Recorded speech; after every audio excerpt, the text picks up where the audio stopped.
Hi friends, வணக்கம். Welcome to Kuzhali kitchen.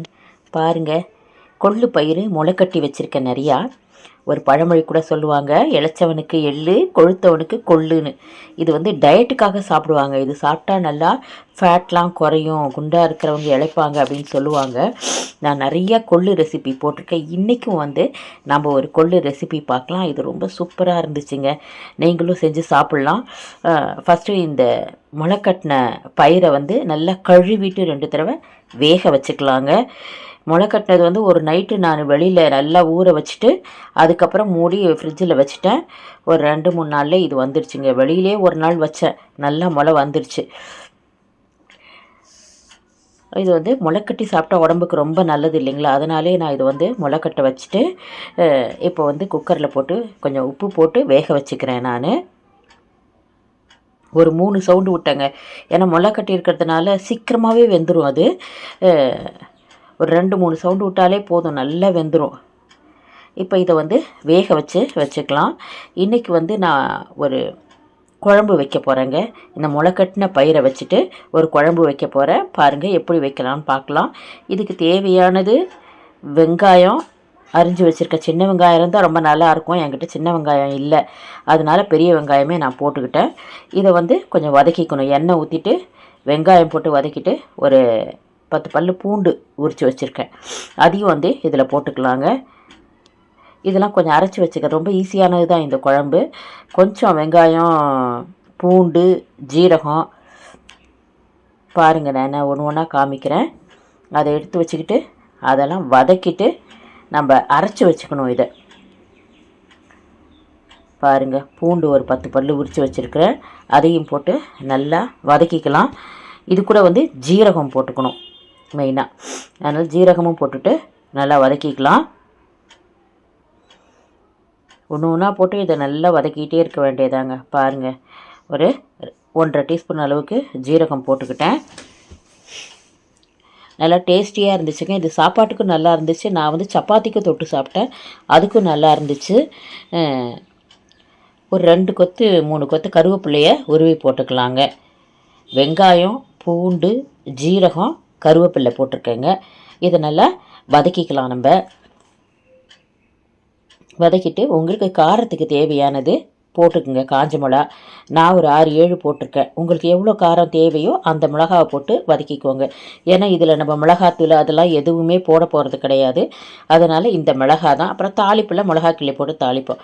அதனால் உங்களுக்கு எவ்வளோ மிளகா தேவையோ அதை போட்டு வதக்கிக்குங்க. நான் ஒரு 7 மிளகா போட்டிருக்கேன்னு நினைக்கிறேன். அது போட்டு வதக்கிக்கிட்டேன். நல்லா உடம்புக்கும் நல்லது. தேங்காய் ஒரு 4 பத்தை 4-5 பத்தை இருக்கும். அதை மெல்லிசாக கட் பண்ணி சின்ன சின்னதாக கட் பண்ணி வச்சுக்கிட்டேன். மிக்சியில் போட்டு அரைக்க தானே போகிறோம்.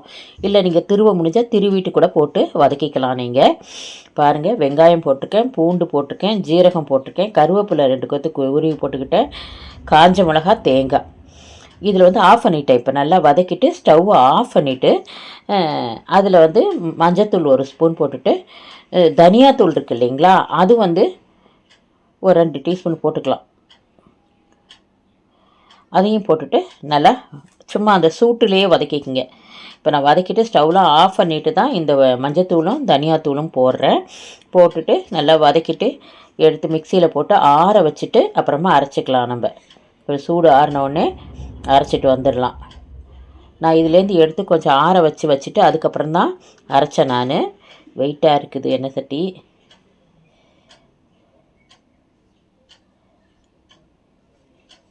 அப்படியே தள்ளிக்கலாம். நம்ம தள்ளிட்டு ஆறட்டுன்னு வச்சுட்டு இப்போ இதுலேயே என்ன செய்யணும், நான் வேக வச்சுருக்கேன் இல்லை இந்த கொள்ளு பயிறு, அது ஒரு 2 கரண்டி எடுத்து போட்டுக்கலாம். அதை போட்டுக்கிட்டேங்க. கொள்ளு பயிறு நல்லா வெந்துருச்சு. அது ஒரு 2 கரண்டி எடுத்து போட்டுக்கிட்டேன். இப்போ அதை எல்லாத்தையும் சேர்த்து தான் அரைச்சிட்டு வந்துடணும். நம்ம வதக்குனதோட கொள்ளு பயிரும் ஒரு கரண்டி நிறையா எடுத்து போட்டு அரைச்சிட்டு வந்துட்டேன்.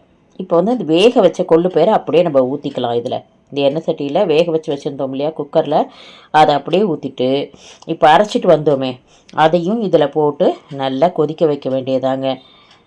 பாரு, நல்லா வெந்திருக்கு, சூப்பராக வெந்துருச்சு. இதையும் போட்டு நல்லா கொதிக்க வைக்க வேண்டியதான். ஒரு 2-3 நிமிஷம் கொதிக்கட்டுன்னு கொதிக்க விடலாம். இதெல்லாம் வதக்கி அரைச்சது தான், அதுவும் வெந்து போயிடுச்சு, நமக்கு கொள்ளு பயிரும். அதனால் கொஞ்சம் ஒரு 2-3 நிமிஷம் வந்து கொதிக்க விட்டுடலாம்.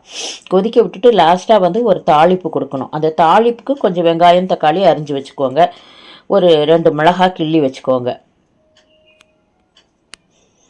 அது தனியாக தாளிப்புக்கு போடணும். இப்போ இதில் வந்து நம்ம தக்காளியே போடலை, ஆனால் தாளிப்புக்கு தக்காளி போட்டுக்கலாம் நம்ம. இப்போ இதை வந்து நல்லா கொதிக்கட்டுன்னு நல்லா கலக்கி விட்டுட்டு ஒரு 2 நிமிஷம் 3 நிமிஷம் கொதிக்கட்டுங்க. நல்லா மிக்ஸ் ஆகிடும் அதோடு சேர்ந்து.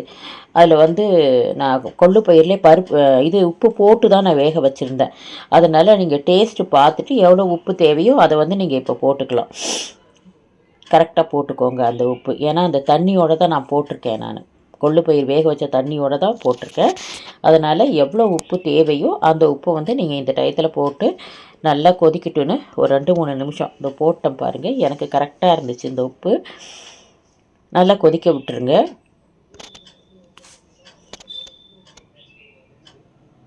நல்லா கொதித்து வந்தோடனே இறக்கி வச்சுட்டு நம்ம தாளிச்சிட்டு தாளிப்பை ஊற்றி கொட்டி ஒரு நிமிஷம் கொதிக்க விட்டோம்னா சரியாயிடுச்சுங்க. சூப்பராக இருக்குது இந்த குழம்பு.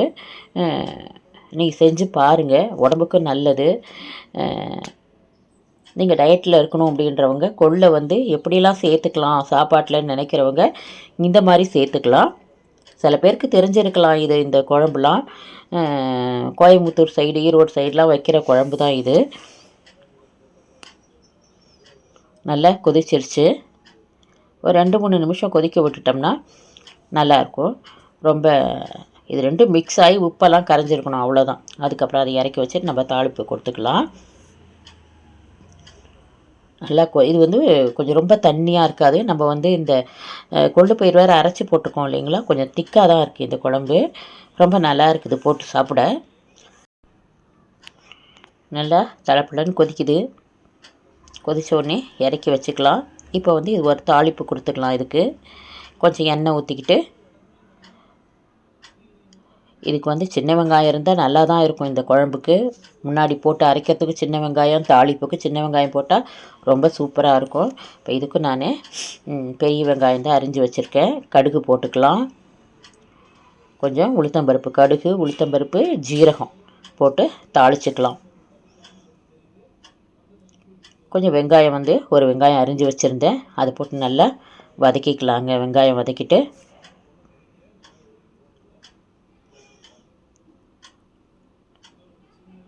இது நல்லா வதங்கிட்டுன்னு ஒரு 2 மிளகாய் கிள்ளி வச்சுருக்கிறேன், அந்த மிளகாயும் போட்டுக்கலாம் கூட. நம்ம அதில் கருவேப்பிலை போட்டு அரைச்சிருக்கோம், இருந்தாலும் தாளிப்புலேயும் நம்ம கொஞ்சம் கருவேப்பிலை போட்டுக்கலாம்.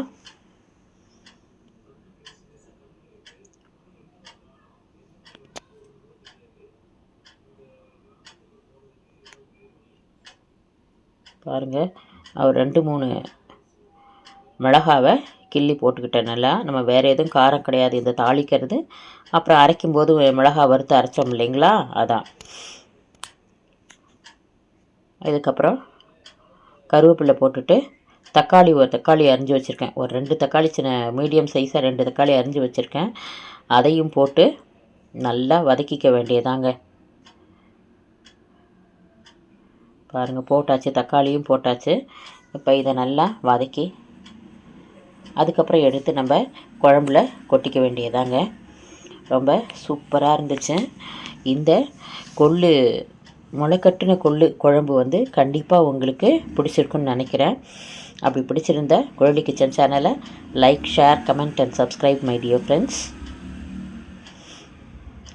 நீங்கள் பார்க்கும்போது நீங்கள் லைக் பண்ணிவிட்டு பாருங்கள். நிறைய வியூஸ் வருது, இருந்தாலும் வந்து லைக் வந்து கம்மியாக இருக்கிறதுனால லைக் நீங்கள் அதிகமாக பண்ணிங்கன்னா தான் உங்களுக்கு யூடியூப் வந்து ரெக்கமெண்ட் பண்ணும் எல்லாருக்கும். அதனால் லைக் பண்ணிவிட்டு பாருங்கள் ஃப்ரெண்ட்ஸ். அப்படியே அந்த பெல் ஐக்கானை கிளிக் பண்ணி ஆல் கிளிக் பண்ணுங்கள்.